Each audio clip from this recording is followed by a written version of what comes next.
Sergio, buenas noches. Buenas noches, Pato. ¿Cómo está? ¿Todo bien? Bien, gracias a Dios. ¿Cómo anda la situación allá con los presidios? ¿Está más tranquilo o vi que hubo una rebelión ahí en el presidio? Puede Sí, ser, desde ayer estaban así.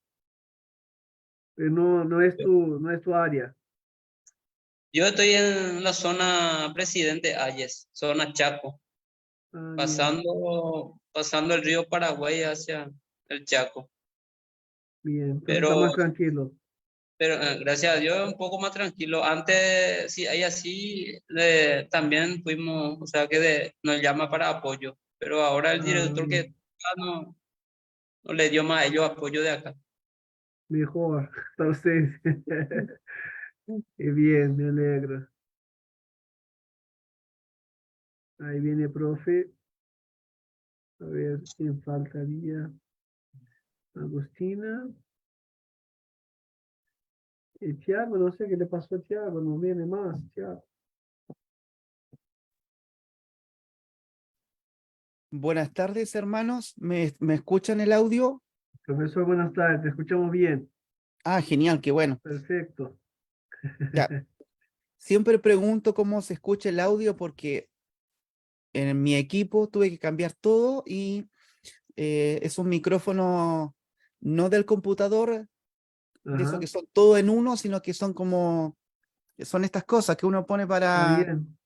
Sí, para suena que se bien, escuche. Qué bueno. suena perfecto. Bien, ¿cómo están ustedes? ¿Cómo les ha ido? Bien, gracias a Dios. Acá estamos con Arciena esperando creo que está Agustina. Mario hace el curso offline. Eh, Consulta, hermano, sí, ustedes, esta asignatura de patrística. Me parece que la otra asignatura es eclesiología, ¿cierto? son cuatro. Son cuatro. Tenemos eclesiología y consejería bíblica los días martes, patrística y epístolas pastorales los días miércoles. Bien, yo quería consultarle los estudiantes que estamos haciendo las clases nosotros, ¿en, en qué nivel están ellos? ¿Están en diplomado, un So, bachiller, licenciatura? licenciatura, la mayoría. Ah, bien, Algunos que no tienen concluido su bachillerato secundario, no sé cómo llamaría en Chile, sí, lo van haciendo los cursos, pero no se graduarían como licenciado hasta que terminen su bachillerato. Entonces reciben diplomado. Una vez entiendo. que terminen sus estudios secundarios, se revalida los cursos. Pero Perfecto. por exigencia de Mintes, no podríamos darles licenciatura. Mm. Una otra consulta. Durante la clase voy a presentar un trabajo para ser evaluado. Ajá, Ese trabajo yo voy a dar el tiempo para que lo puedan realizar con tranquilidad los estudiantes y con eso bien, yo voy a evaluar la asignatura. bien. El nivel que los estudiantes tienen pensando en cantidad de hojas en el trabajo, ¿está bien con 5 hojas o tiene que ser 3? ¿Qué cree usted? Depende mucho del profesor. Dicen a veces entre 3 a 5. Ya, No bien, menos que 3, no más que 5, sin contar bien, carilla. ¿Está bien? exacto, sí, El sí, contenido nomás. bien, ya.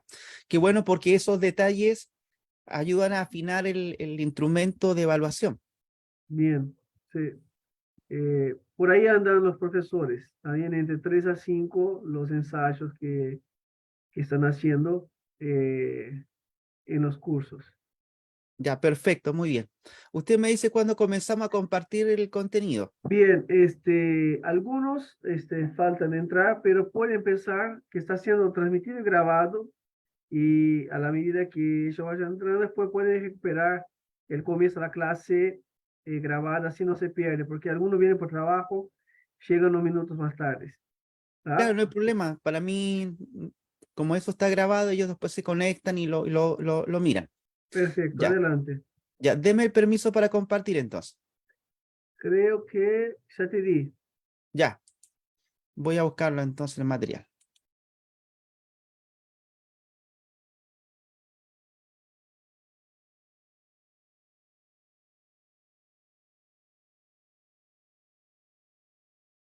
Bien, ¿lo están visualizando en este momento? Sí, está perfecto. Bien. Bueno, el material que yo suelo preparar, hermanos, dentro de la lógica de las clases, es presentar el objetivo, presentar el material y con el propósito que se vaya participando. Entonces, cuando hay un estudiante que está, digamos, así que a él voy a tener que reforzar un poquito más. Pero a la medida que se vayan conectando, la idea es que también participen lo que se vayan uniéndonos o se vaya uniendo a la clase los siguientes estudiantes. Bien, vamos entonces a, mm, a iniciar esto. Tenemos entonces la clase anterior, tenía por título La patrística y la autoridad final de las escrituras.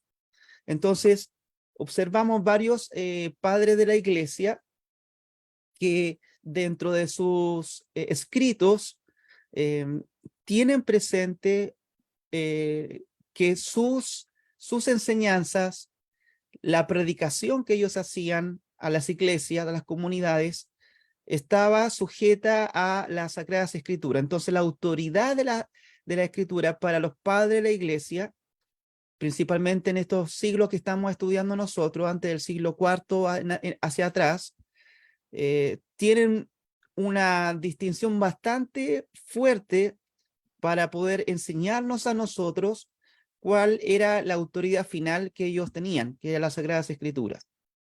Pero me faltó ver algunos otros escritos de padres de la iglesia y esta es la continuación. Así que dentro de los contenidos que vamos a ver en esta clase, vamos a ver el cierre de la clase anterior con algunos padres que me faltaron. Luego vamos a iniciar la clase número 2, que más o menos va a ser como las 7:30, tal vez un poco antes, un poco después. Y luego el planteamiento de la evaluación de la asignatura. Como esto va a quedar grabado, si hay algún estudiante que no se pudo conectar, el material que voy a presentar es básicamente el mismo que voy a subir al WhatsApp del grupo que tenemos también que estoy agregado yo. Lo puedo subir ahí también para que lo descarguen y no tengan dificultad también para usarlo. ¿Ya?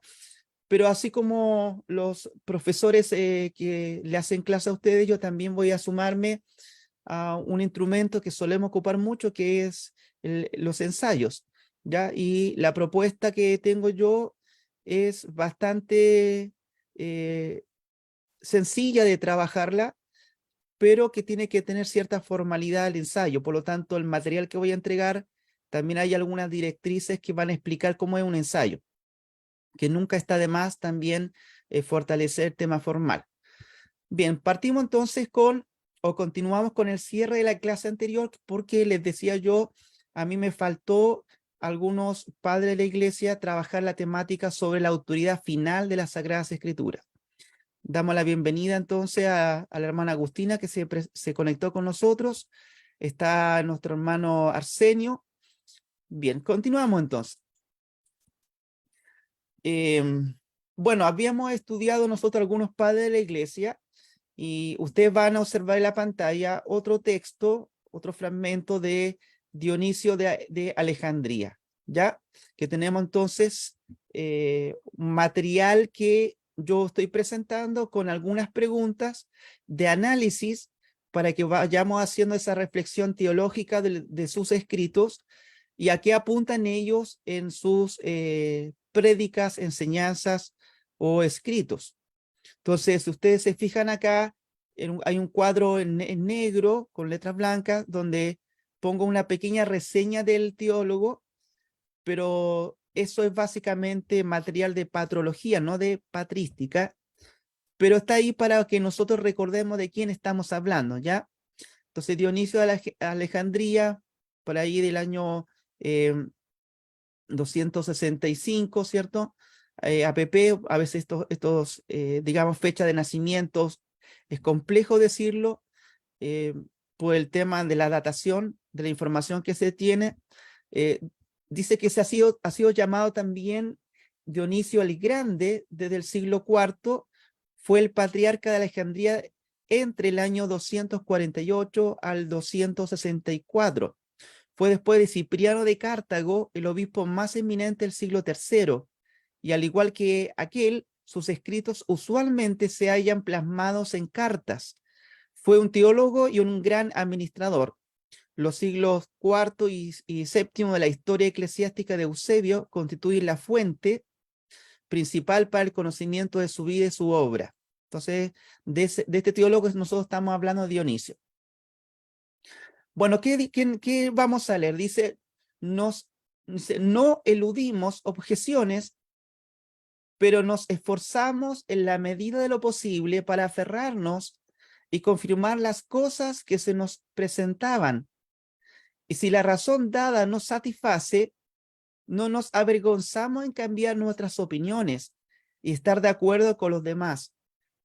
Pero al contrario, con conciencia y sinceridad y con el corazón abierto, ¿ya?, ante Dios, aceptamos todo lo establecido por las pruebas y enseñanzas de las Sagradas Escrituras. Y como acabo de decir, sus materiales están sacados del libro de Eusebio, Historia Eclesiástica. Bien, entonces es interesante que este gran teólogo que nosotros estamos mencionando, el siglo III después de Cristo, es un teólogo que tiene la película muy clara respecto de la autoridad final que tiene la Escritura. Entonces él va a decir que si bien es cierto, pueden haber otras versiones, otras opiniones respecto a ciertas materias, y que él podría estar abierto para poder ser enseñado también por otro. No tiene un corazón cerrado, sino que tiene un corazón abierto a poder aprender, a poder estar abierto a otras opiniones, pero que esas opiniones tienen que estar fundamentadas o probadas, aquí dice probadas con la enseñanza de las Sagradas Escrituras. Entonces ahí ya posiciona a la Escritura en un lugar distinto a las opiniones. Nosotros mencionamos entonces que en el mundo de la iglesia existen, digamos, opiniones personales de pastores, maestros, teólogos, que van a hablarte sobre ciertas materias, pero todas estas opiniones, según Dionisio de Alejandría, deben estar sujetas a ser probadas con la enseñanza de las Sagradas Escrituras. Entonces, como pregunta, en el libro de Eusebio, ¿qué dice sobre cómo trataba Dionisio de Alejandría las Sagradas Escrituras? Y entonces podemos decir que Dionisio trata a las Sagradas Escrituras como la fuente última donde se prueban o se justifican las enseñanzas. La Sagradas Escrituras es la autoridad final para que nuestro razonamiento se sujete a ellas. En ese sentido, tiene un tratamiento muy, muy especial de la Escritura.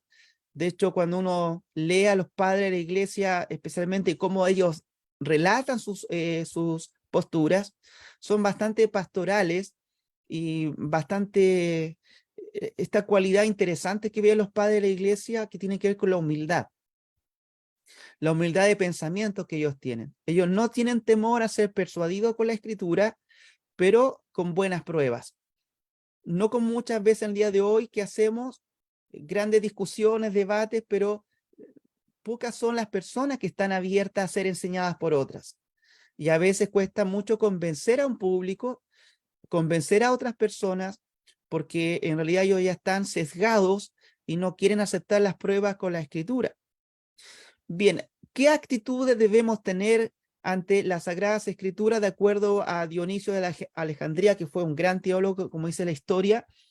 Bueno, tenemos que ser como él, tener una actitud abierta, un corazón abierto, dice él, con conciencia limpia y con sinceridad. ¿Para qué? Para que la Escritura sea la que nos vaya mostrando la verdad, los fundamentos de nuestra fe. Bien, vamos a continuar entonces con otro, Atanasio de Alejandría, por ahí por el año 296 y 373. Después de dar un listado de los libros de la Biblia, Atanasio escribió lo siguiente. Estas son fuentes de salvación, es decir, está mencionando que estas fuentes de salvación son los textos canónicos del Nuevo Testamento. A eso se refiere. Para que los sedientos se satisfagan con las palabras vivientes que contienen. Sigo leyendo, dice, solo en ellas se proclama la doctrina de la piedad.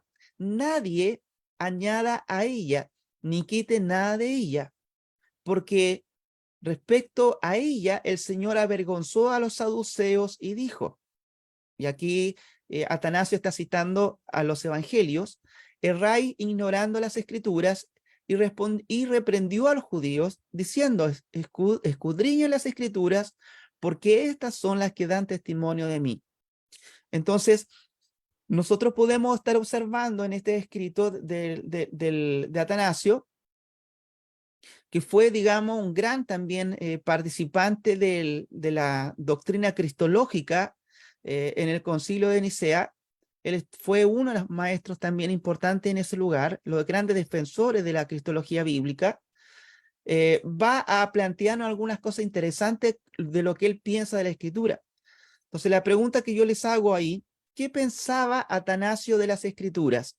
Si ustedes pueden ver digamos, la pantalla, me gustaría que ustedes también me ayuden activando sus audios y respondiendo a la pregunta para que esta clase también sea participativa con ustedes. ¿Qué pensaba Atanasio de la Escritura a partir de lo que nosotros leímos?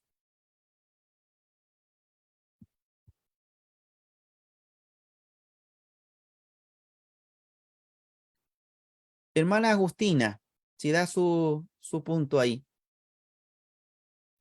Que ellas tenían el mensaje de salvación y que no había que agregar ni quitar nada. Correcto. Entonces, también menciona una característica de estas palabras. Dice, estas son las fuentes de salvación. Es decir, las escrituras y no las palabras de los grandes maestros de la escritura, sino la misma escritura, porque él está hablando de los textos canónicos del Nuevo Testamento. Estamos hablando del libro de los Evangelios, el libro de Hechos, la carta de Pablo a los romanos, a Corinto, a Efesios, a Colosenses, Filipenses, Apocalipsis también hasta el final con Juan, las cartas pastorales. Todos esos textos bíblicos, todos esos libros del Nuevo Testamento son la fuente de salvación para Atanasio, y ahí está la salvación de los creyentes. Y menciona que son palabras vivientes que satisfacen, digamos, la sed de aquellos que son los que siguen a Cristo, que tienen la salvación. Ahora, si bien es cierto, esta forma de hablar es bastante pastoral. No hay, digamos, un postulado teológico que pueda decir la sola escritura como nosotros modernamente decimos en el tiempo de hoy. Pero sí hay un tratamiento de la escritura, un pensamiento sobre la escritura que va a plantear que la doctrina que emana de estas fuentes es de salvación para las personas. Y dice, son ellas las que proclaman la doctrina de la piedad. Entonces, cuando nosotros hablamos acá de la piedad, no hay que entender la piedad como si fuese algo distinto a la doctrina. Si bien es cierto, hay un elemento de la piedad en la doctrina, en la ortodoxia, pero también hay una ortopraxis que tiene que ver con una práctica de la fe. Y esa práctica de la fe se asienta, se fundamenta en la Escritura. Y como dice nuestra hermana, no hay que añadir nada, sino que debemos escudriñarla a ella, a las Sagradas Escrituras. No podemos quitarle, no podemos también añadirles. Y aquí hay algo interesante porque hay muchos textos que aparecen en esta época que también de alguna forma competían con los escritos canónicos del Nuevo Testamento. Pero en este listado de Atanasio, va a poner los libros del Nuevo Testamento que nosotros conocemos hoy. De ahí entonces que sea muy importante el criterio que él está ocupando para discernirlos. Y utiliza en este caso una cita del Evangelio cuando Jesús se enfrenta a los saduceos y les dice que ellos ignoran las Escrituras y que deben escudriñarlas. Continuamos. ¿Son exclusivas las Escrituras o hay otras fuentes donde los cristianos podemos hallar la verdadera piedad? Entonces, a partir de lo que estamos planteando, decimos que no. Decimos que las Escrituras son exclusivas para enseñar la verdadera piedad. Por eso cuando aquí se habla de piedad, no hay que entenderla como aquel elemento solo de santificación de un creyente. Hay que entender aquí el concepto de piedad patrístico como un elemento global que atañe a todo lo que significa la fe, ¿ya? Doctrina, conducta, ortopatía, por ejemplo, todo lo que significa las Escrituras tiene que ver con la manifestación de la verdadera piedad. Porque desde esa perspectiva ellos no están dividiendo la teología sistemática, como nosotros decimos hoy, la ética cristiana, como si fuesen dos volúmenes distintos. Ellos, la teología como la ética cristiana están juntas. Entonces, nosotros posteriormente, a través de la escolástica, en este caso medieval, de los teólogos medievales, van a empezar a hacer la división de lo propiamente doctrinal y de aquellas cosas que son de la ética cristiana que se fundamentan en la doctrina cristiana. Pero hasta esa fecha, nosotros podemos decir que los padres de la iglesia no tenían esa división. Entonces, nosotros podemos ahí entender esto como un elemento interesante. ¿Cuáles son nuestros deberes para con las Escrituras? De la misma manera como Atanasio defendió la doctrina de la cristología, la divinidad de Cristo, en el Concilio de Nicea, podríamos nosotros decir también que toda doctrina que nosotros defendamos debe tener suficiente prueba en la Escritura. No textos aislados, no frasecitas recortadas de aquí por allá, no fragmentos, sino que sea contundente aquello que nosotros defendemos desde la Escritura. Si vamos a defender la cristología, si vamos a defender la divinidad de Cristo, tenemos que hacerlo con contundencia con las Sagradas Escrituras. Y es la actitud o el deber que los cristianos tenemos. Otro deber es que no podemos estar quitándole a la Escritura. Tampoco podemos agregarle, ¿de acuerdo? Y eso no significa, por ejemplo, como algunos creyentes en el día de hoy dicen que no podemos nosotros tener confesiones de fe. Esta postura de algunos hermanos de la cristiandad o sectores del cristianismo evangélico no desean tener una confesión de fe porque es como, según ellos, hay agregarle a la Escritura. Porque el predicador, el maestro, el pastor, el teólogo va a estar citando, por ejemplo, como nosotros lo hacemos, al Catecismo de Heidelberg, vamos a citar la Confesión de Fe de Westminster, vamos a estar citando, no sé, los luteranos, la Confesión de Hamburgo. Nosotros los calvinistas vamos a estar citando los cánones de Dort, vamos a estar citando el Catecismo Genebrino de Calvino, o la institución de la religión cristiana de Calvino. Todos esos elementos nosotros desde nuestra postura reformada decimos que están sujetas y subordinadas a la Escritura, porque ellas son las fuentes de salvación. Pero tampoco podemos desconocer que Dios, a través de los dones que ha dado a la iglesia a lo largo de la historia, ha puesto a otros maestros para enseñar lo que significa las Sagradas Escrituras. Por lo tanto, siempre la iglesia ha tenido esta tarea de la confesión, de confesar lo que se cree con palabras desde la iglesia. Ahora, desde la perspectiva como lo podemos ver, si nosotros leemos, por ejemplo, a la carta de Hebreos capítulo 1, versículo 1 y 2, dice que Dios, habiendo hablado en otros tiempos, en otros tiempos y distintas maneras a los padres por los profetas, ahora nos ha hablado por el Hijo. Entonces, el escritor de la carta de Hebreos, es muy interesante lo que dice en esos versículos, porque va a plantear que Dios ha hablado. Lo ha hecho a los padres, ¿sí? En este caso, en el Antiguo Testamento, a los patriarcas, a través de los profetas. Y lo ha hecho a través de la ley, de los profetas, todo lo que significa la palabra de Dios, la revelación en el Antiguo Testamento. Pero en el Nuevo Testamento lo ha hecho a través del Hijo. ¿Y qué ha hecho Dios? Dios ha hablado a través de ellos.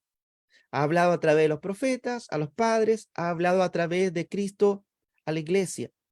Entonces la iglesia, como comunidad de fe, como comunidad de seguimiento de Cristo, es un oyente de Dios, si podemos decirlo de esa manera. Entonces la iglesia está llamada a oír a Dios a través de su palabra. Y nosotros tenemos que agudizar muy bien nuestra escucha de Dios, porque lo que nosotros escuchamos de Dios en su hablar en la Escritura se transforma después en el hablar de la iglesia. Pero primero, antes de hablar de la iglesia, hay un hablar primero de Dios, que es el hablante por excelencia. Dios es el hablante supremo que nos ha dado su verdad, nos ha revelado el evangelio y nos ha hablado a través del Hijo. Y los padres de la iglesia se transformaron los primeros varones de fe que escucharon a Dios hablar en la Escritura. Algunos de ellos ya no escucharon a los apóstoles hablarles físicamente cuando estaban con vida. Ya estos ya están empezando, como dice el texto de Hebreo, escuchar a Dios hablar a través de la Escritura para luego transformarse en la voz de la iglesia, que le habla también a los nuevos seguidores, a los nuevos participantes que se van agregando, digamos, a la fe cristiana y que van siendo parte de la comunidad de salvación. Bien, vamos avanzando con otros textos de los padres de la iglesia. Tenemos a Cirilo de Jerusalén. Ya tenemos entonces acá a Cirilo. Podríamos decir que no hay mucha información sobre su vida, solo que siendo un gran teólogo en Jerusalén, digamos, él tuvo que batallar grandemente contra las doctrinas arrianas. Y él fue exiliado a Jerusalén un buen tiempo y tuvo que enfrentarse a los concilios que participó defendiendo la doctrina de la divinidad de Cristo. Entonces, no siempre fue, digamos, el ala, digamos, victoriosa dentro de la iglesia, Cirilo, sino que muchas veces fue esa ala de la iglesia que conservó la doctrina de la cristología bíblica y que la gran mayoría, incluso algunos emperadores romanos, que eran, entre comillas, cristianos, habían aceptado el arrianismo como doctrina oficial, hasta que nuevamente en los concilios posteriores comienza a levantarse la doctrina de la divinidad de Cristo y gana esa posición. Pero Cirilo se ve enfrentado a esas situaciones también. También tuvo persecución desde dentro de la iglesia con los partidos arrianos, y hablo de arriano por arrio que niega la divinidad de Cristo. Entonces, De ese Cirilo estamos hablando nosotros en este momento. Bien, también defiende la doctrina del Espíritu Santo, no solamente la cristológica. ¿Qué dice él?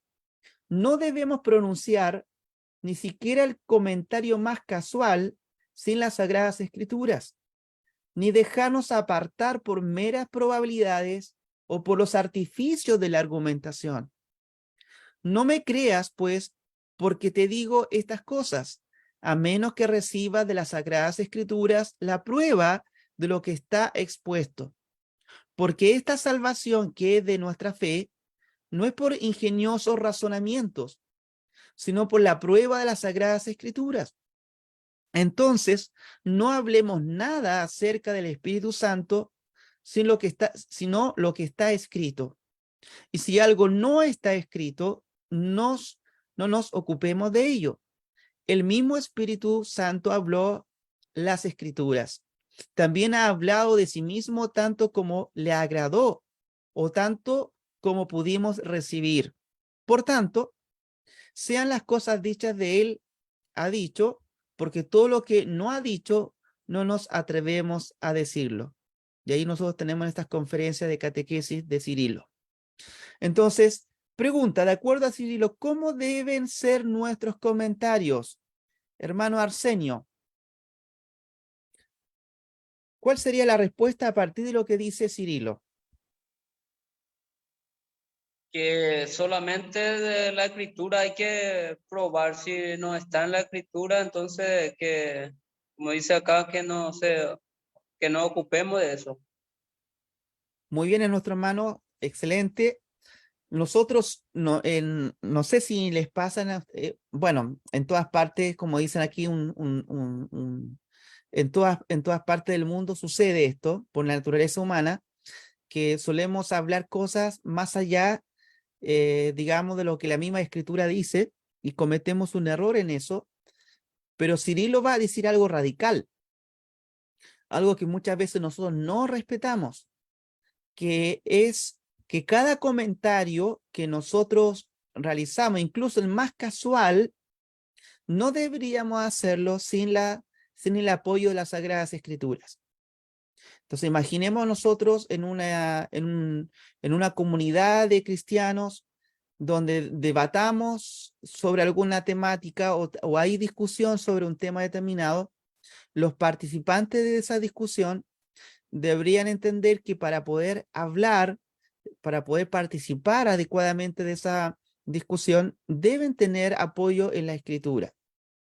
Y hay casos, digamos, muy tristes de muchos creyentes que se dividen, no porque citen la escritura, sino simplemente porque quieren imponer sus opiniones, ¿ya? Y lo hacen de distintas maneras.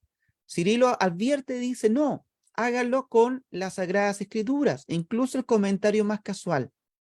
Parece ser demasiado estricto eso, pero era la regla de Cirilo. Cirilo era un hombre comprometido con las Sagradas Escrituras. Siguiente pregunta, ¿qué peligros debemos enfrentar en relación a la argumentación como ciencia de la persuasión? Y aquí nos complica un poco la pregunta porque se nos pone un poco más difícil.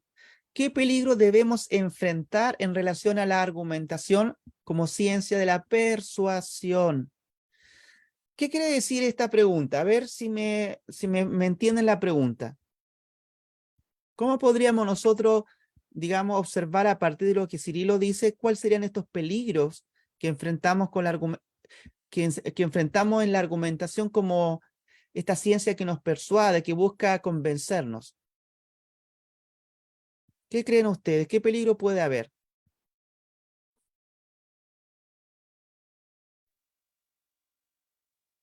Creo que uno puede errar si no está en la escritura, puede decir cualquier disparate. Y si está en la escritura, entonces uno puede probar que está en la escritura. Correcto, muy bien, hermano. Pero el peligro que yo observo acá, que Cirilo nos advierte, por eso hablar un poco de Cirilo es hablar también no solamente de la materia propiamente tal, de la divinidad del Espíritu Santo, ¿ya? O de la cristología. También tiene que ver con elementos prácticos de la vida cristiana.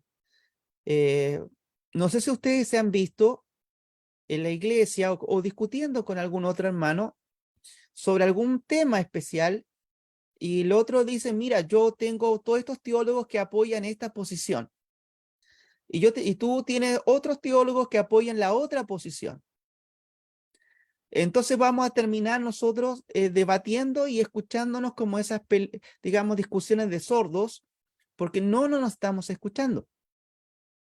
Yo me he visto en varias ocasiones donde he tenido que debatir un tema y voy observando cómo las otras personas tienden a argumentar sin prestar atención a que cuando se argumenta no es defender mi punto de vista, es defender lo que la Escritura dice. Y ahí está digamos, el cuidado que nosotros debemos tener como cristianos. Cirilo dice, no puedo dar yo ningún comentario que no tenga sustento en la Escritura o apoyo en la Escritura, pero de la misma manera cuando argumentamos y generamos ingeniosos razonamientos, tenemos que tener cuidado porque la argumentación siempre debe estar fundamentada con la Escritura. Entonces, ¿para qué argumentamos nosotros? Argumentamos para persuadir, para convencer a nuestro oyente. De hecho, la argumentación, ¿qué es?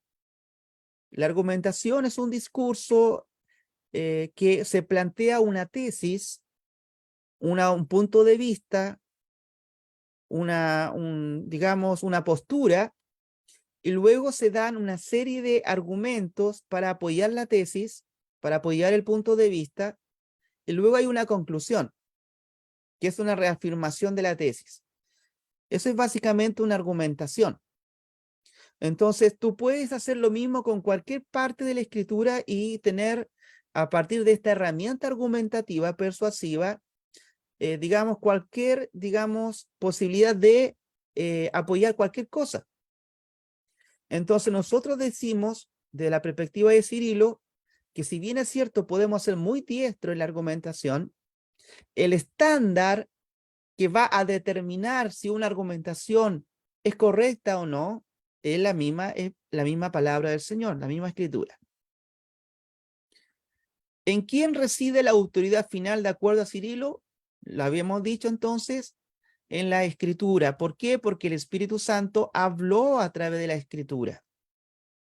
Entonces, nosotros podemos con Cirilo enfrentar a una porción enorme de la iglesia. Hablo en la iglesia en general, ¿cierto? No hablando específicamente de la comunidad donde tú vives, donde participas. Podríamos enfrentar con Cirilo en el día de hoy, por ejemplo, a todos los carismáticos. ¿Qué dicen los carismáticos? Dicen que Dios, si bien les habla con la Escritura, el Espíritu Santo le habla en su vida interior. Y hablan de revelaciones, de sueños que tienen, hablan de que Dios les habló a ellos. Ese es el concepto que ocupan ellos. ¿Me entienden? Entonces, anda a una iglesia y vas a ver a un pastor, a un hermano, qué sé yo, súper iluminado, y va a decir, hermano, el Señor me habló y tengo que enseñar, explicar este tema. Y uno dice, bueno, ¿cómo es posible que el Espíritu Santo le esté hablando a él, ya, y no a nosotros? Porque ¿cuál es la diferencia? Claro, si te habla a ti, tú tienes entonces la autoridad sobre tus hermanos, porque el Espíritu Santo te está hablando a ti. Pero ¿qué dice Cirilo respecto de ese tipo de interpretaciones o de hablar de esa manera que dice, no, el Señor me habló y por lo tanto tengo que hacer tal cosa? Bueno, lo que podemos decirle es que si bien es cierto el Espíritu Santo habla, pero tenemos que decir a renglón seguido que el Espíritu Santo habló las Escrituras. ¿Qué significa que el Espíritu Santo habló las Escrituras? Que todos los hombres de Dios que fueron ocupados como escritores del Nuevo Testamento fueron usados por el Espíritu Santo para hablar a la iglesia de forma inspirada, de forma autoritativa. Solo ellas son fuente, como dice otro teólogo, fuente de salvación. Ellas son la autoridad máxima para los creyentes. Entonces, si el Espíritu Santo te habló, es porque te habla a través de la Escritura y no a través de otro profeta que se levante en el día de hoy.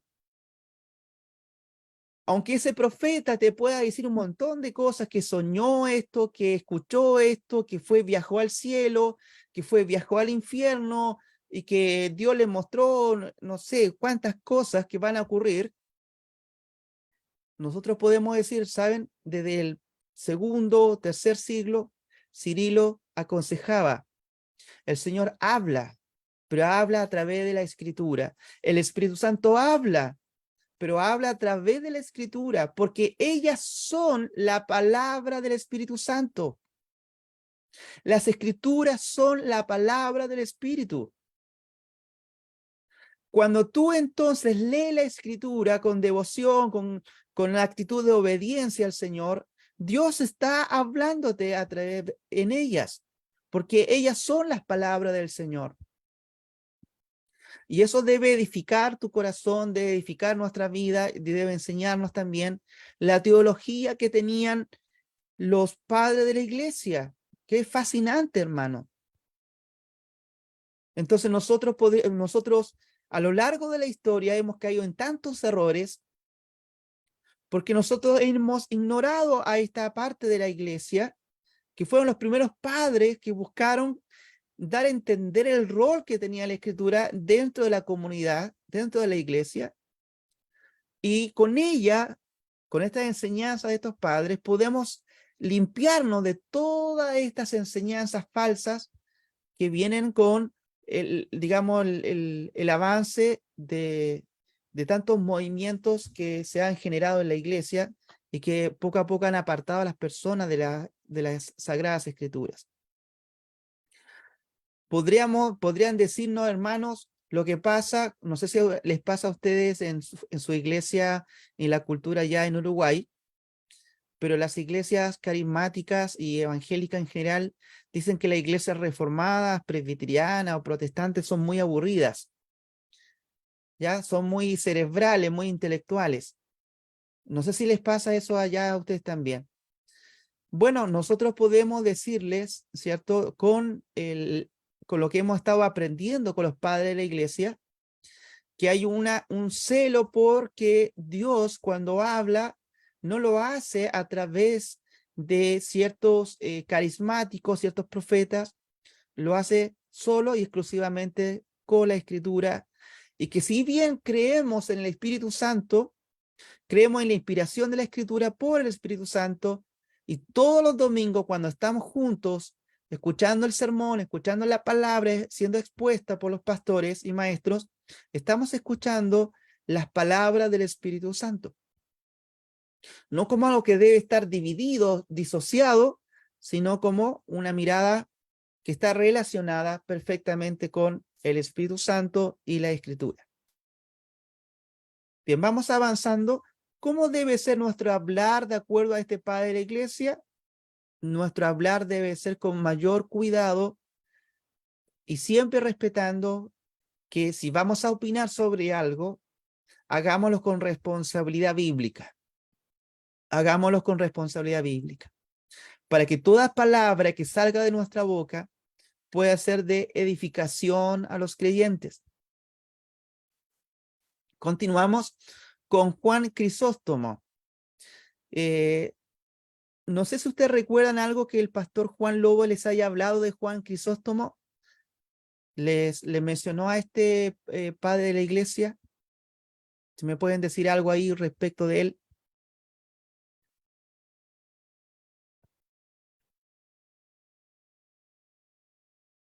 Hermana Agustina, ¿recuerda algo? No. ¿No? Ya, bien.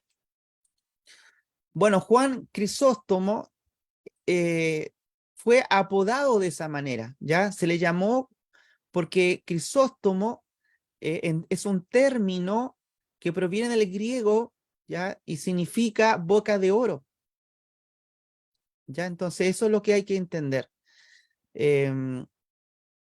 Este padre de la iglesia fue famoso por sus discursos públicos y por su denuncia de los abusos de las autoridades imperiales y de la vida licenciosa del clero bizantino. Su enfrentamiento con la corte del emperador Arcadio y de su esposa Elía resultó en su destierro. ¿Ya? Me hace recordar un poco sobre Juan el Bautista. ¿Se acuerdan cuando él también fue llevado a la cárcel por enfrentar la autoridad política de su tiempo y les decía que estaban cometiendo adulterio? Bueno, aquí Juan Crisóstomo tiene una experiencia similar. Reinstalado en su sede episcopal temporalmente, fue por último depuesto y exiliado hasta su muerte. Un siglo después, Juan de Constantinopla recibió el título por el que se le conoce en la posterioridad. En este caso, Juan Crisóstomo. Y significa eso, boca de oro, por sus, digamos, elocuencia en su, digamos, oratoria. ¿Ya? Si ustedes tienen la posibilidad en las librerías cristianas, leer un poco lo que él escribe sobre los salmos, por ejemplo, Salmo 1, él tiene una forma muy, muy elegante, muy retórica de enseñar las escrituras. ¿Ya? Tiene una fuerza, una elocuencia y la palabra escrita muy, muy rica. Así que están ustedes desafiados a leer sobre sus predicaciones escritas. ¿Bien? Ahora, ¿qué dice Juan Crisóstomo? Por tanto, dice, no llevamos a cabo las nociones de muchos, sino que examinemos los hechos, porque ¿cómo no es absurdo que con respecto al dinero, efectivamente, no confiamos en los demás, sino que lo remitimos a cifras y cálculos? Pero al calcular sobre hechos, las nociones de los demás nos apartan ligeramente, y eso también, aunque poseemos un equilibrio exacto y una cuadratura y regla para todas las cosas, la declaración de las leyes divinas. Por tanto, exhorto y ruego a todos que ignoren lo que este y aquel hombre piensa acerca de estas cosas, y consulten de las escrituras todas estas cosas, y habiendo aprendido cuáles son las verdaderas riquezas, vayamos tras ellas para obtener también las cosas buenas eternas, que todo obtengamos por la gracia y el amor hacia los hombres de nuestro Señor Jesucristo, con quien el Padre y al Espíritu Santo sea gloria, poder, honra, ahora y siempre, y un mundo sin fin. Amén. Bien, entonces, leyendo detenidamente esta homilía, en este caso esta predicación o sermón de Juan Crisóstomo, de 2 Corintios capítulo 13, versículo 4, él va a señalar lo siguiente: así como nosotros muchas veces cuando tratamos el dinero, le decimos, bueno, a la persona que nos paga el dinero, dice, bueno, ¿cuánto me vas a pagar? Y claro, nosotros no nos confiamos en ningún contrato de trabajo, tú haces eso, ¿cierto? No, si no me importa cuánto me va a pagar, yo sé que usted me va a pagar nomás. No, nosotros preguntamos cuánto me vas a pagar. O cuando tú vas al banco y depositas tanta cantidad de dinero, también preguntas a la persona del banco, bueno, ¿cuánto interés vas a ganar con el depósito que vas a hacer? O cuando pides un préstamo, también dices, o preguntas, o calcula, bueno, ¿cuánto me va a costar este préstamo? ¿En cuántas cuotas tengo que pagarlo? ¿En qué fecha? Todo ese cálculo que nosotros hacemos, nos preocupamos porque queremos saber con respecto al dinero cómo mejor controlarlo. Bueno, esa misma preocupación que nosotros tomamos en cuenta cuando hablamos de dinero, Crisóstomo dice, bueno, cuando hablamos de las cosas del Señor, también debemos ser rigurosos, también debemos ser disciplinados, también debemos confrontar nuestras cosas con las Sagradas Escrituras. Es decir, las riquezas que el mundo nos puede presentar, nosotros muchas veces las tratamos con cierta racionalidad matemática, pero cuando tratamos de las cosas buenas que son eternas, debemos valorarlas también de forma con rigor, con certeza, buscando y aprendiendo de ellas para que podamos tener un buen resultado de ellas. Entonces, así como tú te preocupas que el dinero esté bien calculado, preocúpate también de tu vida espiritual, según Juan Crisóstomo, de que las cosas que tú aprendas de la Escritura sean mejores cosas, de tal manera que tu vida se vea también afectada por eso, por una buena enseñanza teológica, por una buena doctrina, por un lugar donde realmente se viva la piedad cristiana. Y luego termina él dando, en este caso, una alabanza al Señor a través de estas palabras, ¿cierto? Al Padre y al Espíritu Santo sea gloria, poder y honra. Bien, ¿a qué nos exhorta este Padre Apostólico en relación con las Escrituras? En este caso, a estar, digamos, siempre pendientes de ella para que no nos dejemos guiar, digamos, por opiniones de otros. Entonces, siempre, como dice acá, debemos tener una mirada consultiva permanente de la Escritura, siempre, según Juan Crisóstomo. Y esto habla entonces de las Sagradas Escrituras en su autoridad sobre los creyentes. Bien, vamos a ir avanzando por el tiempo que tengo con respecto a Agustín de Hipona, el año 354 al 430. ¿Qué podemos decir sobre Agustín de Hipona? Como recordando un poquito de quién fue él. Agustín de Hipona o Aurelio Agustín de Hipona, en latín Aurelius Augustinus, conocido también como San Agustín, nace en Tagaste, ¿cierto? El 13 de noviembre y muere el 300, no, nace, esa es la fecha, nace el 354 en Hipona y muere el 430. Fue un escritor, teólogo y filósofo cristiano. Después de su conversión, fue obispo de Hipona, al norte de África, donde dirigió una serie de luchas contra las herejías de los maniqueos, los donatistas y el pelagianismo. Bueno, yo conozco muchas de las batallas, digamos, que tuvo con Pelagio, ¿de acuerdo? En cuanto a los maniqueos, sé más o menos que él trabajó el tema de esta filosofía de Mani, que era un filósofo también griego, donde señalaba que el bien y el mal son como dos fuerzas que se oponen, ¿de acuerdo? Pero que son equivalentes y que siempre entran en conflicto, ¿de acuerdo? Es el maniqueo.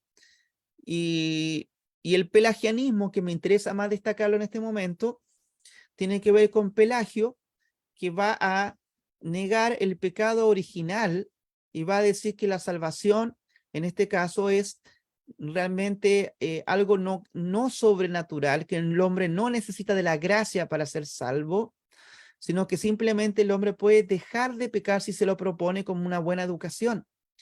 Y que Cristo, cuando muere en la cruz, básicamente fue un mero ejemplo, nada más. Bueno, Agustín de Hipona, ¿qué va a decir respecto de la Escritura? ¿Qué va a enseñar él? Vamos a leer lo siguiente. Considerando, por tanto, que en toda cuestión que se relaciona con la vida y la conducta, no solo es necesaria la enseñanza, sino también la exhortación, para que con la enseñanza sepamos lo que se debe hacer y con la exhortación se nos incite a no pensar que es fastidioso hacer lo que ya sabemos que se debe hacer. ¿Qué más puedo enseñarte que lo que leemos en el apóstol? Porque las Sagradas Escrituras establece una regla para nuestra enseñanza, que no nos atrevamos a ser más sabios de lo que debemos, pero sed prudentes, como él mismo dice, para la sobriedad conforme a cada uno de los cuales Dios ha asignado la medida de la fe. Por tanto, no me corresponde enseñaros otra cosa, sino exponerles las palabras del Maestro y tratarlas como el Señor me las habrá dado en este caso, ¿ya? Y tratarlas como el Señor me las habrá dado. El bien de la viudez, que es un tema que él aborda también. Ahora, ¿qué debemos destacar de lo que dice San Agustín respecto de esto? ¿Cómo considera Agustín de Hipona las Sagradas Escrituras? Y siguiente pregunta, cómo Agustín enseña que debemos tratar con las escrituras.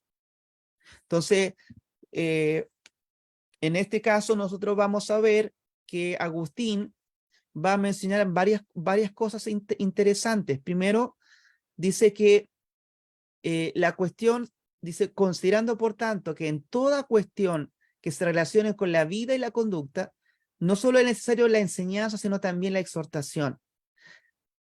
Traduciendo un poco lo que está diciendo aquí él, cuando habla de la enseñanza y de la exhortación, él está hablando de dos elementos importantes de la vida cristiana: de la teología, de la doctrina con la enseñanza, y la exhortación está hablando de la conducta del creyente, está hablando de la ética cristiana y está hablando también de la exhortación pastoral que los creyentes deben tener. Y dice también que la exhortación debe ser con la dirección o con el propósito de que las personas obedezcan y hagan lo que deben hacer, y que no sea fastidioso hacerlo, sino que lo hagan con obediencia sincera. Y luego va a decir que lo único que él puede enseñarte es lo que él ha recibido del apóstol. No te puede dar otra enseñanza. Entonces Agustín acá se está sujetando al apóstol. En la pregunta que dice, ¿qué más puedo enseñarte que lo que leemos en el apóstol? ¿Qué más puedo yo darte a ti como enseñanza, sino de aquello que ya he recibido del apóstol? Entonces nosotros vemos que Agustín se sujeta a la autoridad apostólica. ¿Y qué significa eso? Que él no cree, de acuerdo a lo que estamos viendo acá, que la enseñanza apostólica, a la cual está centrada las Sagradas Escrituras, sea equivalente, tenga la misma autoridad que la enseñanza de los obispos. Él va a decir que la autoridad es superior, porque todo lo que el obispo te puede enseñar es lo que primeramente el apóstol te enseñó. Y aquí hace una distinción también, Agustín, hace una distinción importante, habla de apóstol, y está hablando de alguien específico.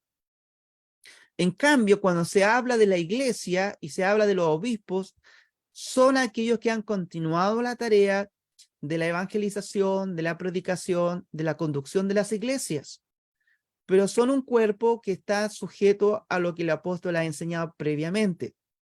Entonces los creyentes estamos llamados a eso, a vivir de acuerdo a la enseñanza y la exhortación que el ministro, sea un obispo, sea un pastor, enseña, pero enseña en base a lo que el apóstol ha entregado primero. ¿Ya? Eso es algo muy interesante de San Agustín. Agustín, leamos otro pensamiento de él, otro fragmento de sus textos. Dice así: porque los razonamientos de cualquier hombre, aunque sean verdaderos cristianos y de gran reputación, no deben ser tratados por nosotros de la misma manera que se tratan las escrituras canónicas. Estamos en libertad sin hacer ninguna violencia al respecto que estos hombres merecen, de condenar y de rechazar cualquier cosa en sus escritos, si acaso encontramos que han albergado opiniones diferentes de las que otros o nosotros mismos tenemos, por la ayuda divina. Trato así con los escritos de otros y deseo que mis lectores inteligentes traten así con los míos. Entonces, acá va a decir que la regla a la cual él se sujeta es las Sagradas Escrituras canónicas. Y por lo tanto, las opiniones de otros, los razonamientos de otras personas o mis propios razonamientos deben ser tratados de la misma forma. Entonces, Agustín no se pone por sobre los creyentes o no se pone por sobre otros que enseñan la palabra también, sino que dice, miren, mis propias opiniones, mis propias palabras deben estar sujetas también a estas escrituras canónicas. ¿Para qué? Para que todos nos sujetemos a las palabras divinas y no que haya, en este caso, digamos, diferencia entre nosotros con respecto a lo que pensamos, con respecto a lo que rechazamos, sino que lleguemos a una unidad de pensamiento en base a la Escritura. ¿Ya? Entonces, de acuerdo a Agustín, ¿cómo debemos tratar las palabras de los teólogos y maestros cristianos? Y él mismo en relación con la Escritura, de la misma manera. Ya. Ahora, volviendo al punto, ¿no les suena esto parecido a lo que se enseñó en la Reforma Protestante sobre el libre examen? ¿Saben lo que significa el libre examen? Que podría ayudarnos a entender lo que Agustín está enseñando acá. ¿Han escuchado ustedes hablar del libre examen? Si me pueden decir ahí.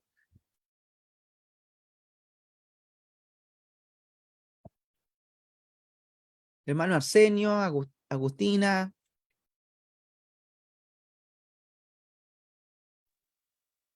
O el que quiera contestar, ¿ya? No he escuchado todavía. Ya, hermano. Agustina, ¿tampoco has escuchado eso? Creo que sí, pero no me acuerdo. Así que no. Ya, bien. Bueno, tal vez sea interesante que ustedes en este periodo de que nos acercamos al tema de la Reforma Protestante con la fecha del 31 de octubre, hablen o estudien un poquito sobre ese tema, profundicen también, tal vez. Bueno, el libre examen se entiende como, bueno, lo pueden ver ustedes en la Confesión de Fe de Westminster. Hay un apartado donde se habla de el examen que los creyentes hacen como deber de las Sagradas Escrituras. Entonces, el libre examen significa que si hay un pastor, un maestro que te está enseñando una doctrina, tú tienes el deber de confrontar o contrastar lo que él te está enseñando con la Biblia, con la palabra de Dios. Que tú tienes la libertad de hacerlo, porque la Escritura te lo da. Es decir, si bien es cierto, tú tienes un pastor que es una autoridad teológica y académica delante de ti, pero cualquier creyente que pueda examinar libremente las Escrituras puede también enfrentar a su pastor cuando está equivocado con la Escritura. Evidentemente nosotros no vamos a tratar a cualquier persona, un neófito, la Escritura como no sé, una persona que está recién comenzando y él vaya a tener tal vez la razón, puede ser que interpretó mal el texto, pero todos los creyentes estamos llamados a practicar el libre examen como un derecho que nos legó la Reforma Protestante. Entonces Lutero en su pelea con Roma tuvo que enfrentarse a esa situación y apeló al libre examen. ¿Ya? Si no me persuaden con la Escritura, yo no puedo abdicar o no puedo, digamos, ¿cuál es la palabra acá?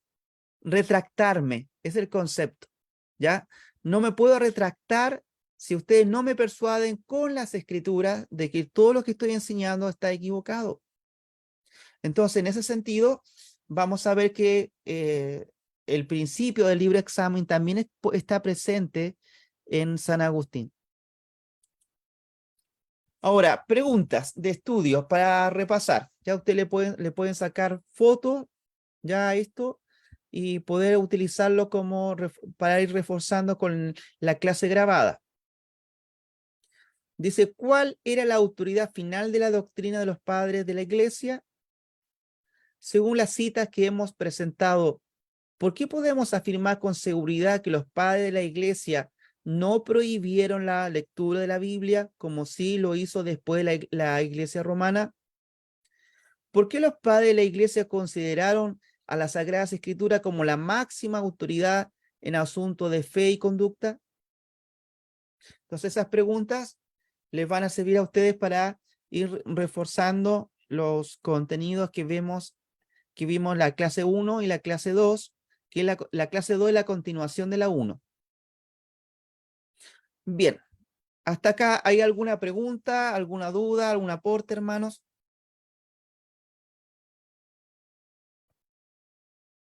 Ya.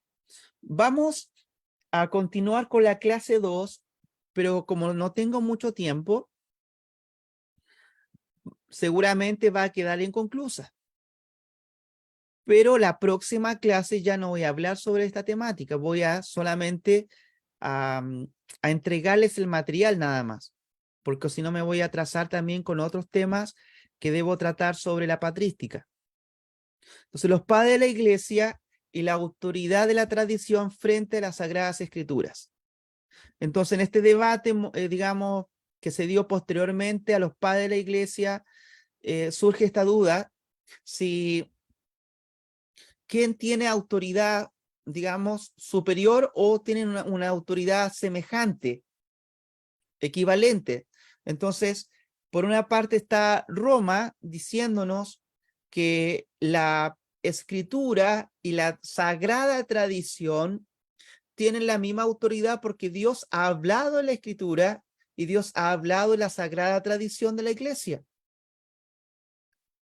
Por lo tanto, ellos ven que tienen una coordinación, no una subordinación, sino una coordinación. Y nuestra postura, tradicionalmente reformada, nos enseña que es la Sagrada Escritura la que tiene la autoridad superior y la sagrada tradición, digamos, o la tradición, digamos, de la iglesia, y le sacamos la palabra sagrada, está subordinada. Y como está subordinada, nosotros podemos escuchar la tradición, entiéndase por tradición, sermones, digamos, concilios, confesiones de fe, teólogos que de alguna manera en esta época que estamos hablando, nos hablaron de la palabra del Señor. Bien, entonces la idea de esta clase es comprender el lugar que tuvo la tradición en relación con las Sagradas Escrituras en la patrística. Esto es muy interesante porque nosotros muchas veces pensamos que los padres de la iglesia apoyaron esta idea romana de que la tradición era tan válida como la escritura. Y vamos a darnos cuenta que no es así. La tradición fue muy importante para los padres de la iglesia, así como lo es hoy para las iglesias históricas. Y eso es verdad, porque nosotros decimos, bueno, hablamos de la confesión de fe de Westminster, por ejemplo, eso es tradición de la iglesia. Es una tradición teológica, pero es tradición. Digamos, el catecismo de Heidelberg es un catecismo teológico, pero también pertenece a la tradición de la iglesia y lo valoramos mucho por el aporte espiritual que ha dado a la iglesia en todo este tiempo. Los padres distinguieron entre la autoridad suprema de las escrituras y la importancia de la verdadera tradición. Entonces, no es cualquier tradición la que ellos están hablando. Cuando ellos hablan de la tradición, no hay que entender como aquello que tiene que ver con la escritura, lo que hablaron los apóstoles, y luego hablar la tradición de los obispos que sigue después. Sino cuando hablan mucho de la tradición verdadera, están hablando de la tradición apostólica, aquella que fue escrita en el Nuevo Testamento por parte de los apóstoles. Acuérdense que primero partió por la predicación oral la iglesia, pero luego esa predicación oral fueron poco a poco, digamos, conducidos los apóstoles a escribir cartas, a escribir libros, y que conformaron el Nuevo Testamento. A esa escritura se le llama tradición apostólica, que es la verdadera tradición. Entonces, hay dos tradiciones: la tradición apostólica y la tradición posapostólica. Y cuando decimos que la tradición apostólica tiene autoridad, es porque es un sinónimo de las Sagradas Escrituras.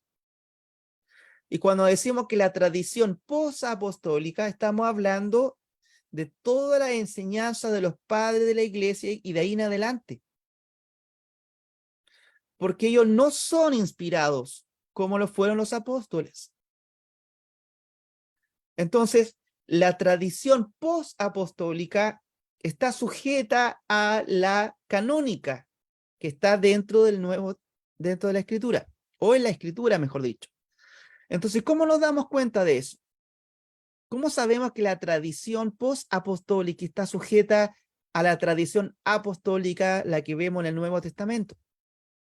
Por una sencilla razón histórica.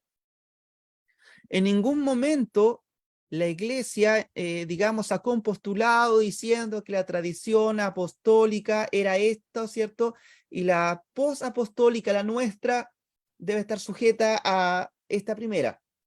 No lo dijeron con esas palabras, porque son palabras modernas de ahora, de análisis de ahora, pero sí lo hicieron de forma tal vez indirecta cuando en el año 150 en adelante los padres de la iglesia tuvieron que ordenar los textos canónicos, conformarlos, reconocidos por las iglesias, que eran los textos bíblicos apostólicos, los organizaron y determinaron, más que determinaron, reconocieron que los textos del Nuevo Testamento, estos 27 libros que nosotros conocemos, tienen autoridad apostólica, que son inspirados por Dios y son palabra de Dios para la iglesia.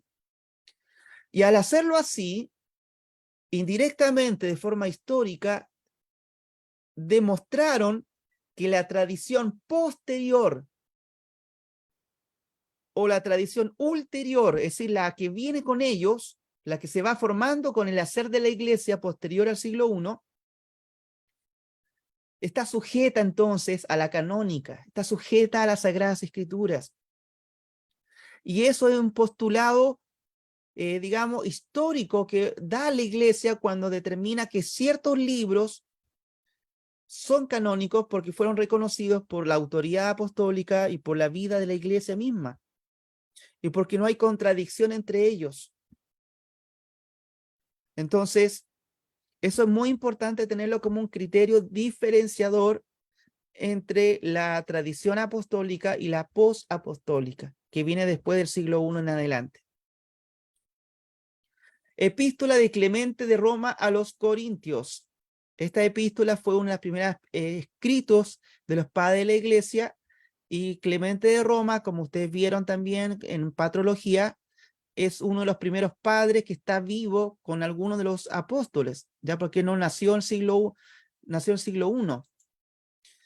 Ya, en el libro primera de Clemente, que es la primera carta en este caso, la que la única que ha podido sobrevivir en este caso, no solo anima a sus lectores a aceptar la epístola de ese bendito apóstol Pablo, sino que también ofrece una razón clara por la cual, y abre comillas, los apóstoles recibieron el evangelio para nosotros del Señor Jesucristo. Jesús, el Cristo, fue enviado por Dios. El Cristo, por tanto, es de Dios y los apóstoles del Cristo. Además, la carta se refiere a los apóstoles como los pilares más grandes y más justos de la iglesia. Entonces, Clemente de Roma lo que va a decir es que las enseñanzas de los apóstoles vienen de Cristo mismo y que las enseñanzas de los apóstoles, son los pilares más grandes y más justos de la iglesia. Entonces, lo que está haciendo ahí es mostrarte la diferencia, la conciencia que ellos tenían de que cuando hablaban de los apóstoles era muy distinto cuando ellos hablaban con palabras escritas por ellos. En este caso, la carta de Clemente a Corintios. Acuérdense de la historia. No sé si usted lo pasaba en la clase anterior con el pastor Juan Lobos. Si no lo hicieron, les recuerdo un poquito. Habían unos presbíteros que estaban más o menos descontentos con la autoridad que tenían en Corinto y desbancaron a la autoridad, digamos, jerárquica que tenían ahí. Y la nueva facción de líderes usurpó ese lugar, el que tenían los líderes oficiales de la iglesia. Entonces, en el caso de la carta de Clemente, hay un apartado donde él va a citar el Antiguo Testamento para hablar del orden de Dios en el pueblo del Antiguo Testamento, que Dios puso sacerdotes y puso levitas y puso también a gente cuidando las cosas sagradas. Entonces en su carta va a mencionar que hay un orden dentro del pueblo de Dios. Y nosotros también, de acuerdo a Clemente, debemos respetar ese orden y debe ser también con temor y con mucho cuidado. Entonces apela a un arrepentimiento, apela a que los que han sacado a la facción, o mejor dicho, la facción divisoria de la iglesia, vuelvan a establecer la comunión dentro de los hermanos, para que la iglesia no esté dividida en bandos. Eso se parece mucho también a lo que el apóstol Pablo tuvo que hacer en la carta de Primera de Corintios. ¿Se acuerdan cuando escribe que Cristo no está dividido? Y algunos dicen, yo soy de Pablo, yo soy de Cefas, yo soy de Apolo, yo soy de Cristo. Cristo no está dividido. En el capítulo 1, versículo 10, menciona eso el apóstol Pablo. Y parece que 30 años más, 40 años más, la iglesia de Corintio sigue teniendo estos mismos problemas de divisiones. Y Clemente le va a decir, bueno, tenemos la autoridad superior a los apóstoles que recibieron el evangelio. Habla muchas otras cosas más la carta de Clemente, pero por el tiempo no podemos tratarlo en detalle, ¿ya? Si no sería todo un estudio de Clemente. ¿Cuál es la razón de por qué debemos recibir las palabras escritas por los apóstoles? Y la respuesta que acabamos de hablar es que ellos recibieron de Cristo mismo el evangelio. Ignacio de Antioquía, ¿qué dice sobre la tradición? Ya, aquí tenemos la pregunta. Dice, por tanto, tal como el Señor no hizo nada sin el Padre, estando unidos con Él, sea por sí mismo o por medio de los apóstoles, no hagáis nada vosotros, tampoco sin el obispo y los presbíteros. Aquí Ignacio indica que los apóstoles fueron un grupo histórico distinto y los agentes a través de los cuales Cristo trabajó. Por lo tanto, Ignacio hace todo lo posible para distinguir la propia autoridad como obispo de la autoridad de los apóstoles. No te estoy mandando como lo hicieron Pedro y Pablo. Ellos fueron apóstoles. Entonces, Ignacio de Antioquía hace la diferencia entonces entre la autoridad apostólica y la autoridad de los obispos, entre la tradición apostólica y la tradición posapostólica que tiene que ver con los obispos. Y eso es muy importante, porque nosotros, nuestro debate con Roma, es que ellos dicen, no, los obispos son tan importantes como los apóstoles, porque Dios ha hablado a través de la tradición también. Y cuando hablan de la tradición, están hablando de aquella que se va formando con la iglesia en el siglo primero y segundo en adelante. Bien, Justino Mártir. De Jerusalén salieron 12 hombres hacia todo el mundo. Eran ignorantes, no sabían hablar, pero gracias al poder de Dios revelaron a todo el género humano que habían sido enviados por Cristo para enseñar a todos la palabra de Dios. Primera apología. Justino Mártir en este caso también es un padre apologética, ¿ya? ¿Qué utilidad nos proporciona Justino Mártir en estas afirmaciones?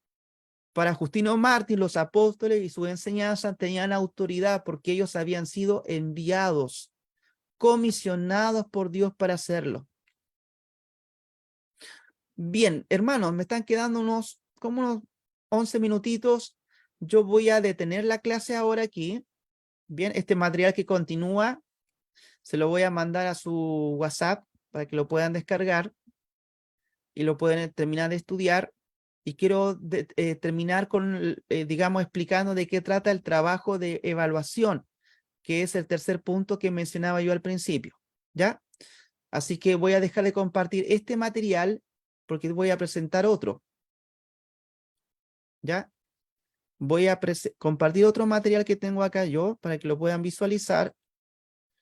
Y a ver cómo lo hago acá. Aquí. Deme un segundito que tengo que ampliarlo. Ya, por acá. Que tengo varias cosas abiertas acá anteriormente y no me la está mostrando. Voy a ver si, ¿qué hago? No, no es eso.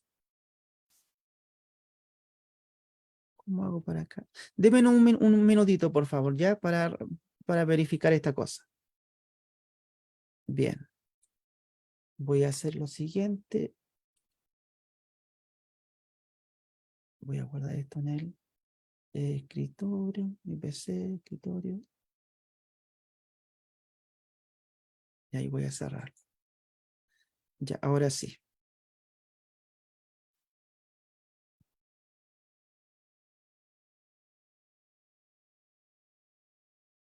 Deme un segundito ya para explicarle esto.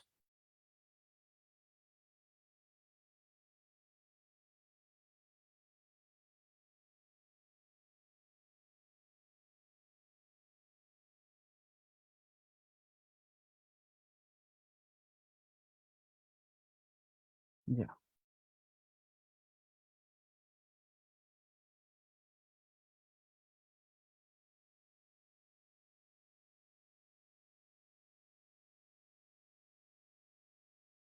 Ya no estoy pudiendo ver el archivo para presentarlo.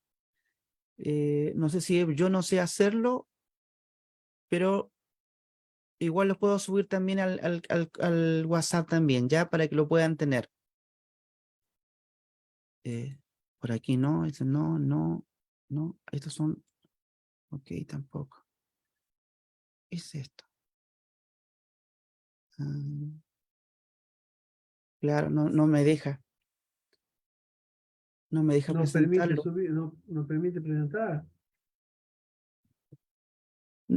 No alcanzo a escuchar lo que me dijo. No te permite presentar el archivo. Claro, porque es un Word que tengo. Entonces, voy a ver que tengo otras cosas abiertas acá que mi esposa Puede dejó. ser eso, claro. Voy a tener que cerrarlas primero. Ya deme un segundo, voy a tener que cerrar algunas cosas que tengo acá abiertas.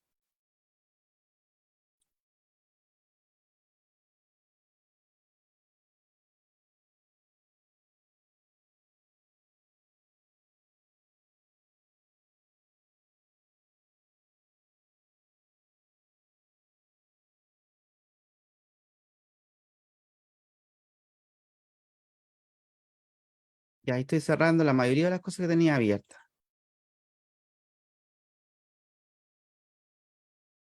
Ahora sí. Tenía demasiadas cosas abiertas. Acá está. Ahora sí aparece. Muy bien. Aquí lo tengo entonces el archivo. Perdónenme la demora ya, pero no contaba con ese detalle técnico. Bien, me quedan unos 7 minutos. Quiero compartir de qué trata la evaluación. Ojalá sea interesante para ustedes, ¿ya? Porque igual va a ser un bonito trabajo. Bueno, el trabajo tiene que ver con un ensayo que voy a pedir que ustedes realicen, ¿bien? Obviamente con la carátula, con el título, etcétera. Y esta parte que les estoy mostrando, de alguna forma, les va a recordar un poquito de qué trata un ensayo, nada más, y las partes de un ensayo. La introducción, el desarrollo y el desenlace de un ensayo. Y acá, evaluación patrística. Dice, evaluar a la luz de la escritura un postulado teológico de los padres de la iglesia. Y las instrucciones son realizar un ensayo en donde exponga un postulado teológico de un padre de la iglesia y lo confronte con las escrituras. Entonces, la idea es que usted lea un texto de un padre de la iglesia, puede ser un fragmento donde aparezca un postulado, donde aparezca una doctrina. Por ejemplo, sobre el Espíritu Santo, sobre Cristo,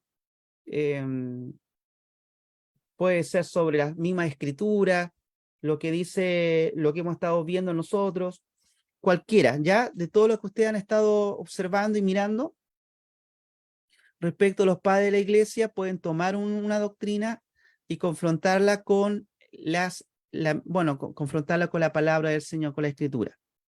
En este sector de acá, si se fijan, están los criterios de evaluación.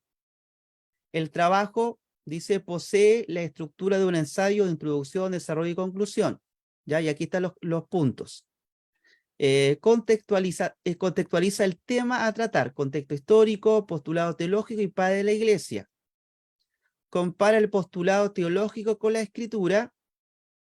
Menciona correctamente al menos 6 textos bíblicos para confrontar el postulado teológico. Concluye coherentemente el artículo de acuerdo a la comparación realizada.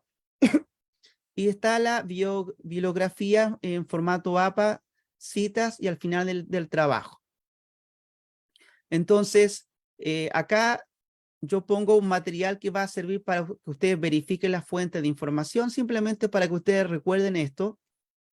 Están las normas APA que están acá. Cuando ustedes van a citar un fragmento de un padre de la iglesia, tienen que usar cierta forma de citarlos. ¿De acuerdo? Esto para que ustedes lo repasen, que son formas de citar, las citas directas, parafraseadas, etc. Y citas en bibliografía APA, la 7ª edición también. Cuando ustedes, por ejemplo, ponen la bibliografía al final, cómo deben ser escritos. En este caso, poniendo el apellido del autor, la fecha, el título y la editorial. Si ustedes ocupan un material de PDF, por ejemplo, si van a la página del MINS, donde está el material de patrística, ustedes pueden tomar cualquier texto que aparezca en ese material y usarlo para hacer su trabajo, su ensayo. Puede ser cualquier postulado, hermano, cualquier, digamos, doctrina que los padres de la iglesia hayan enseñado, y usted va a confrontarlos con la escritura. Puede ser que el padre de la iglesia esté en lo correcto. Entonces lo que usted va a hacer es confirmarlo con la escritura. Y va a señalar el postulado de Atanasio, por ejemplo, sobre tal doctrina, y cita a Atanasio mencionando alguna materia en específico. Y luego usted va con el texto bíblico mostrando por qué lo que dice Atanasio es correcto de acuerdo a la escritura, con los textos bíblicos, explicando usted también, desarrollando la materia. ¿Cuál es la idea de hacer este trabajo? De la misma forma como nosotros lo hemos estado haciendo en clase, nosotros vamos a estar viendo y observando varios padres de la iglesia con sus escritos y sacando sus postulados teológicos. ¿Ya? Con el propósito de ¿qué?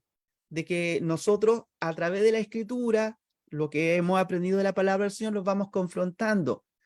Pero en algunos casos van a estar de acuerdo con la escritura. Por lo tanto, si usted decide que sea una enseñanza que está de acuerdo a la escritura de un padre de la iglesia, no hay problema, y usted simplemente lo corrobora con la escritura y lo desarrolla de esa manera. ¿Ya? La extensión, también les digo que son de 3 a 5 páginas. Pero sin considerar, hermano, la carátula, ya, lo que es la presentación, ni tampoco la bibliografía, que es la parte final. Estoy hablando del cuerpo del trabajo. Ahora, la fecha que voy a darle yo para entregarlo es la última clase que vamos a tener nosotros. Ya, entonces, si esta es la segunda clase y son 8 en total, están quedando 6 clases. En la última clase usted me lo entrega. Ahora, si usted tiene alguna duda, pregunta, por el chat del WhatsApp podemos aclarar las dudas y no hay ningún problema también. Ahora, ¿les quedó alguna duda o pregunta respecto al trabajo? ¿No? Muy bien, entonces cualquier cosa, voy a preocuparme también de mandar este material al WhatsApp, el PPT también, y el link donde ustedes pueden descargar el material de patrística, que son los textos que aparecen en el MINS.